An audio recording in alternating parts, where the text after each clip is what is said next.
ভারতকে জাতিসংঘের নিরাপত্তা পরিষদের স্থায়ী সদস্য হতে সমর্থনের কথা জানিয়েছে আমেরিকা। বর্তমানে জাতিসংঘের নিরাপত্তা পরিষদের স্থায়ী 5 সদস্য দেশ আমেরিকা, চীন, ফ্রান্স, রাশিয়া ও যুক্তরাজ্য। গত কয়েক বছর ধরে এর অংশ হওয়ার দাবি জানাচ্ছে ভারত।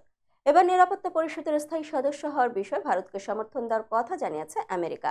স্থানীয় সময় গতকাল রোববার ভারতের প্রধানমন্ত্রী নরেন্দ্র মোদী, জাপানের প্রধানমন্ত্রী ফুমিও কিশিদা ও অস্ট্রেলিয়ার প্রধানমন্ত্রী অ্যান্থনি আলবেনিজের সঙ্গে কোয়াড লিডার্স সামিটে প্রেসিডেন্ট জো বাইডেন এক বিবৃতিতে এ সমর্থন জানান। বাইডেন বলেন, সংশোধিত জাতিসংঘের নিরাপত্তা পরিষদে ভারতের গুরুত্বপূর্ণ কণ্ঠস্বর প্রতিফলিত করার জন্য দেশটির স্থায়ী সদস্যপদকে সমর্থন করে যুক্তরাষ্ট্র।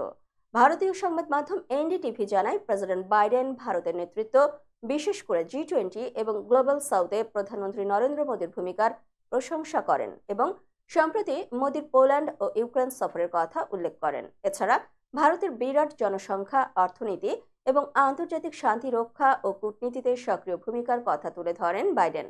বাইডেনের বিবৃতির পর কোয়াড নেতারা সদস্যপদ স্থায়ী এবং অস্থায়ী বিভাগে সম্প্রসারণের মাধ্যমে ইউএনএসসি সংস্কারের সমর্থন দেন।